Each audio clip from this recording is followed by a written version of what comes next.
Hello everyone, welcome back to the channel. तो आप सभी कैसे हैं? कमेंट सेक्शन में ज़रूर बताएं।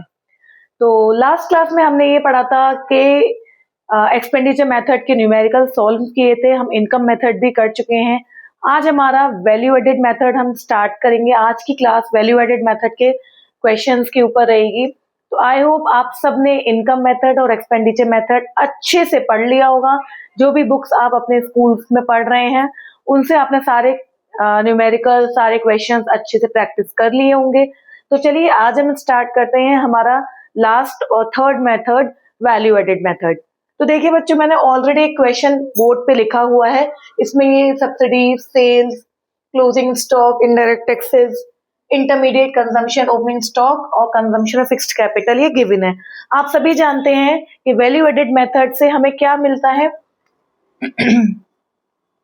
क्या मिलता है? GVA एट MP या फिर GDP एट MP। मैंने आपको बताया था, जब मैंने आपको वैल्यू एडेड मेथड का पूरा एक्सप्लेनेशन बताया था फॉर्मूले का, तब मैंने आपको बताया था कि यहाँ से GVA एट MP या और बाकी दोनों मेथड से तो GDP एट MP निकलता ही है। तो बस हम सबसे पहले यहाँ से निकालेंगे इसका फॉर्मूला। मैंने क्या बताया था? Value of output minus intermediate consumption, यही बताया था, इंटरमीडिएट कंजप्शन। तो बस हमें वैल्यूज फॉर्मूले में पुट करनी है और अपना आंसर फाइंड आउट करना है। तो देखिए वैल्यू ऑफ आउटपुट क्या होता है? Sales plus change in stock. अब देखिए क्वेश्चन में सेल्स हमें गिवन है, कितनी है? 100 प्लस वैल्यू ऑफ आउटपुट हम निकाल रहे हैं, उसमें चेंज इन स्टॉक को हम क्या करेंगे? प्लस करेंगे। चेंज इन स्टॉक कैसे निकलता है? Closing stock minus opening stock. Closing stock हमारा 10 और ओपनिंग स्टॉक 20। तो देखिए ये कैसे निकलेगा? 10 माइनस का 20 ऐसे निकलेगा ये, ठीक है। माइनस इंटरमीडिएट कंजप्शन हमें ऑलरेडी क्वेश्चन में गिवन है 30। तो बस सॉल्व कर लीजिए। ये 100 ये हो जाएगा माइनस का 10, तो माइनस 10 डायरेक्ट लिख देंगे हम, और ये माइनस का 30, तो ये हो जाएगा आपका माइनस 40 और 100, तो 60 निकल के आ जाएगा। हमारा GVA एट MP या GDP एट MP कितना निकल के आ गया? 60। हमें एक्चुअली क्वेश्चन में पूछा क्या है? NDP at FC। तो बस मैंने आपको बताया है कि जो भी एग्रीगेट हमसे पूछा हो वो हमें लेफ्ट हैंड साइड में लिखना है। NDP एट FC हमसे पूछा है, हमारे पास GDP एट MP आ चुका है। अब देखिए ग्रॉस से नेट वैल्यू पे जाने के लिए क्या करते हैं हम? डेप्रिसिएशन को माइनस करेंगे, तो माइनस डेप। जिन बच्चों ने एग्रीगेट वाली वीडियो नहीं देखा है तो वो पहले देख ले, तभी आपको ये समझ में आएगा कि हम ग्रॉस से नेट पे जा रहे हैं तो क्या कर रहे हैं। ये फैक्टर कॉस्ट से मार्केट प्राइस में जाएंगे तो क्या करेंगे? तो देखिए ग्रॉस से नेट पे जा रहे हैं, minus dep, D same P same. अब मार्केट प्राइस से हमें फैक्टर कॉस्ट पे जाना है तो क्या करना पड़ेगा? माइनस NIT करना पड़ेगा। NIT मतलब नेट इनडायरेक्ट टैक्सेस। तो GDP एट MP हमारे पास 60 है, माइनस डेप्रिसिएशन, ये रहा कंजम्पशन ऑफ फिक्स्ड कैपिटल, ये इसको डेप्रिसिएशन हो गया, माइनस NIT। अब देखिए net indirect taxes direct question में गिवन नहीं है, इनडायरेक्ट टैक्सेस गिवन है। तो नेट इनडायरेक्ट टैक्सेस क्या होता था? Indirect taxes minus subsidies. तो ये 5 और सब्सिडीज हो गई हमारी 1, तो 5 माइनस का 4, तो कितना हो जाएगा? माइनस का 4, ठीक है। तो ये 60 और ये माइनस का 19, तो ये आ जाएगा आपका 41। अब क्योंकि हमारी वैल्यूज करोड़ में, तो 41 करोड़, ये हमारा क्या हो गया? आंसर जो हमसे क्वेश्चन में पूछा था, NDP at FC, national domestic product at factor cost. तो आई होप आपको अच्छे से समझ में आ गया होगा ये क्वेश्चन। जल्दी से इसका स्क्रीनशॉट ले लीजिए और अपने घर पे इसको प्रैक्टिस कीजिए। और बल्कि मैं तो ये कहूंगी कि अभी आप पेन और कॉपी और पेन लेके साथ में बैठे और मेरे साथ साथ करते चले, तो आपको बहुत अच्छे से क्लियर होगा। बाकी फिर भी आप इसका स्क्रीनशॉट ले सकते हैं, ले लीजिए। तो इसके बाद हम करेंगे नेक्स्ट क्वेश्चन। तो चलिए शुरू करते हैं हमारा नेक्स्ट क्वेश्चन। देखिए मैंने ऑलरेडी बोर्ड पे लिखा हुआ है। अब हम इसमें क्या कैलकुलेट करना है? Calculate value of output and GVA at MP।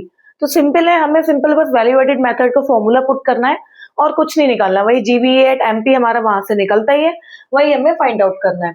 तो चलिए स्टार्ट करते हैं। GVA@MP, इसका फॉर्मूला क्या है? वैल्यू ऑफ आउटपुट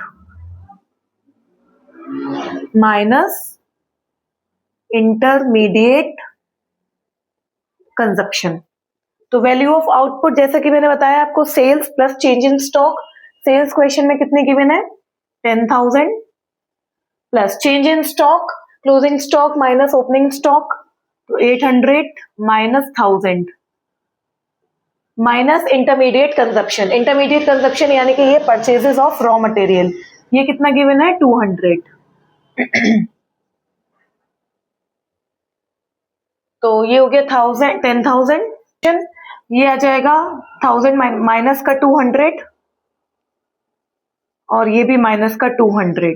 तो 10,000 में से माइनस का 400 जाएगा तो 9600 करोड़। ये हमारा क्या निकल के आ जाएगा? ये आंसर हो गया GVA@MP। तो ये तो उसमें कुछ ज्यादा ऐसा डिफिकल्ट कुछ था नहीं, सिंपल वैल्यू ऑफ आउटपुट और GVA@MP निकालना था, वो हमने क्वेश्चन में निकाल दिया। तो चलिए शुरू करते हैं हमारा नेक्स्ट क्वेश्चन। तो देखिए इसमें हमें क्या कैलकुलेट करना है? Intermediate consumption. और हमें क्वेश्चन में गिवन है value of output, NV8FC, sales tax, subsidy और डेप्रिसिएशन। तो देखिए बच्चों, आपको पता होगा वैल्यू एडेड मेथड से हमें क्या निकलता है? GVA@MP निकलता है। क्या निकलता है? GVA@MP निकलता है। और हमें क्वेश्चन में गिवन क्या है? NVA@FC गिवन है। तो अब वही मुझे नेट से ग्रॉस में जाने के लिए क्या करना पड़ेगा? डेप्रिसिएशन प्लस करना पड़ेगा। मुझे नेट से ग्रॉस वैल्यू में जाना है। बी सेम, ए सेम, फैक्टर कॉस्ट से मार्केट प्राइस पे जाना है। मार्केट प्राइस में क्या करूंगी मैं? प्लस करूंगी नेट इनडायरेक्ट टैक्सेस। ठीक है, तो NVA@FC मुझे कितना गिवन है? 80, डेप्रिसिएशन 20 और प्लस नेट इनडायरेक्ट टैक्सेस। अब देखिए नेट इनडायरेक्ट टैक्सेस इसमें गिवन है, सेल्स टैक्स गिवन है। ये इनडायरेक्ट टैक्स का पार्ट होता है सेल्स टैक्स, क्योंकि हम डायरेक्टली पे नहीं कर रहे गवर्नमेंट को, इनडायरेक्टली पे कर रहे हैं। और अब क्योंकि इनडायरेक्ट टैक्स गिवन है तो हमें सब्सिडी क्या करना पड़ेगा? माइनस करना पड़ेगा। तो इनडायरेक्ट टैक्सेस माइनस सब्सिडीज यानी कि 15 माइनस 5, तो वो हमारा क्या निकल के आ जाएगा? NIT। 15 माइनस 5, तो ये 80, ये 20 और ये 10, तो ये कितना निकल के आ गया? 110। यानी कि GVA@MP हम पे कितना आ गया? 110। तो चलिए फॉर्मूला पुट कीजिए, value of output minus intermediate consumption. ये हमारे पास निकल के आ गया 110। वैल्यू ऑफ आउटपुट हमें क्वेश्चन में गिवन है 200 माइनस इंटरमीडिएट कंजप्शन, जो हमें फाइंड आउट करना है। तो ये निकल के आ जाएगा 200 माइनस 110, 90। तो इंटरमीडिएट कंजप्शन कितना आ गया? 200 माइनस 110, 90। क्योंकि वैल्यूज करोड़ में है तो करोड़ लिख दीजिए। ये क्या हो गया हमारा? इंटरमीडिएट कंजप्शन, यानी कि आंसर जो हमसे क्वेश्चन में पूछा था। तो आई होप आपको समझ में आ गया होगा अच्छे से। एक क्वेश्चन और करते हैं, उसके बाद क्लास को वाइंड अप करेंगे। शुरू करते हैं हमारा आज का लास्ट क्वेश्चन। आई होप अभी तक जितने मैंने क्वेश्चंस आपको कराए वो आपको बहुत अच्छे से समझ में आए होंगे। तो शुरू करते हैं हमारा नेक्स्ट क्वेश्चन। तो देखिए इसमें क्या है, हमें NVA@FC फाइंड आउट करना है।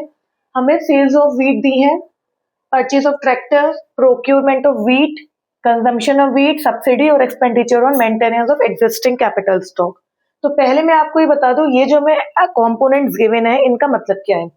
देखिए ये तो सेल्स ऑफ व्हीट हो गई कि फार्मर ने सेल्स की है लोकल मार्केट में, तो ऑब्वियसली बात है हम तो डोमेस्टिक इनकम में ही इंक्लूड कर रहे हैं फिर।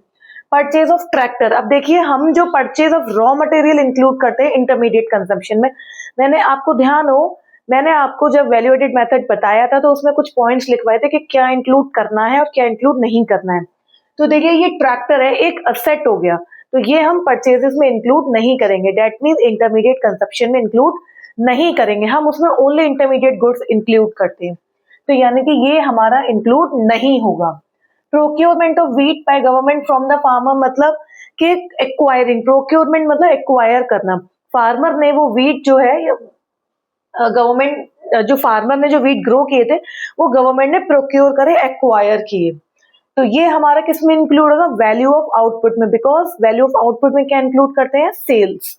तो वो हो गई है कि सरकार ने मतलब फार्मर से ले लिए बेचने के लिए, ये है। नेक्स्ट है consumption of wheat by farming family. अब वो खुद का कंजप्शन कर रहा है। आपको ध्यान हो, अगर आपने वीडियो नहीं देखा है तो वो वाला वीडियो जाके देखे, तब आपको बहुत अच्छे से क्लियर होगा कि अगर हम सेल्फ कंजप्शन कर रहे हैं तो वो हम वैल्यू ऑफ आउटपुट में इंक्लूड करेंगे। तो यानी कि ये जो व्हीट का कंजप्शन है ये फार्मर की खुद की फैमिली का है 5000 का, तो ये वैल्यू ऑफ आउटपुट में इंक्लूड होगा। सब्सिडी और एक्सपेंडिचर और maintenance of existing capital stock, ये हमारा डेप्रिसिएशन है। देखिए एक्सपेंडिचर यानी कि खर्चा किस चीज की मेंटेनेंस के लिए? हमारा कैपिटल स्टॉक की मेंटेनेंस के, तो ऑब्वियस सी बात है ये हमारा क्या है? डेप्रिसिएशन है। सब्सिडी तो आपको पता ही है। तो चलिए निकालते हैं पहले GVA eight MP. Solution GVA eight MP क्या है formula? Value of output minus intermediate consumption. ठीक है, तो वैल्यू ऑफ आउटपुट में देखिए क्या क्या इंक्लूड होगा। एक तो सेल्स इंक्लूड होंगी फार्मर की, जो सेल्स की फार्मर ने 6,80,000 रुपए की, ठीक है। प्लस अब एक्वायर किया व्हीट को गवर्नमेंट ने फार्मर से कितने रुपीस का? 20,000 प्लस अब कंजप्शन फार्मर ने खुद भी किया तो ये भी इंक्लूड करेंगे 5,000 का। अब देखिए इसमें इंटरमीडिएट कंजप्शन है ही नहीं तो उसको हम 0 लिख देंगे। जब है ही नहीं तो क्या करें? ठीक है, अब इसको हम लेते हैं, हो जाएगा आपको 6,80,000 और ये 7 लाख और 7 लाख और ये तो जाएगा 705,000। ये हमारा क्या निकल के आ गया? GVA MP. हमें क्या है? VA at FC। तो बस इसको फाइंड आउट कर दो, इसको हम लेफ्ट पे लिख लेंगे GVA at MP।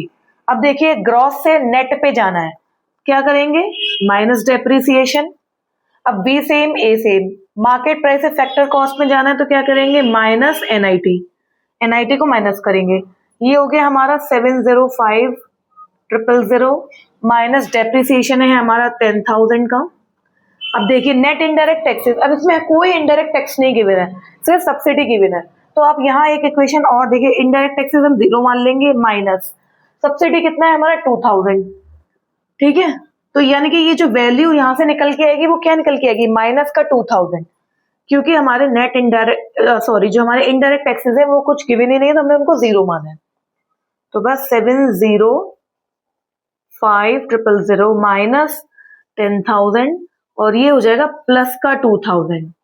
Same arithmetic equation है, बस इसे सॉल्व कर लेंगे, आंसर निकाल लेंगे।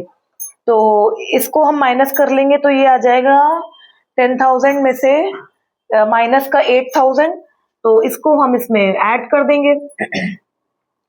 सॉरी, माइनस का 8,000 इसमें से माइनस हो जाएगा तो आ जाएगा ये 7,000 और माइनस 8,000 15 माइनस 8 7 9 97,000 क्योंकि वैल्यू करोड़ में गिवन तो करोड़ में। ठीक है, तो ये आंसर हो। तो आई होप ये बहुत अच्छा क्वेश्चन था, इसमें मैं ये पता चला कि क्या इंक्लूड करना है क्या नहीं करना है। एक टाइप पूरा रिवीजन हो गया हमारा, जो मैंने एग्रीगेट्स के टाइम पे या वैल्यू एडेड के टाइम पे ये समझाया था आपको। तो आई होप आपको अच्छे से जो भी मैंने क्वेश्चंस आज कराए आपने अच्छे से प्रैक्टिस की होगी। फिर भी मैं आपको ये बोलूंगी कि आपके स्कूल में जो भी बुक चल रही है आप उसे अच्छे से प्रैक्टिस करें, उस बुक से उसको अच्छे से पढ़ें। तो आज हमारे न्यूमेरिकल पोर्शन यानी कि जो तीनों मेथड्स थे उससे क्वेश्चंस खत्म हो गए हैं। अब हमारा थोड़ा बहुत थ्योरेटिकल पोर्शन जो है वो मैं क्लास में करूंगी और ऐसे ही हमारा नेशनल इनकम चैप्टर पूरा फिनिश हो जाएगा। तो तब तक के लिए अगर वीडियो अच्छी लगी हो तो अपने फ्रेंड्स तक, वेल विशर्स तक शेयर कीजिए, वीडियो को लाइक कर दीजिए और चैनल को सब्सक्राइब कर दीजिए। इस छोटे से एक्शन से मुझे बहुत मोटिवेशन मिलती है। तो तब तक के लिए मुस्कुराते रहिए, पढ़ते रहिए। Till then bye bye, thank you.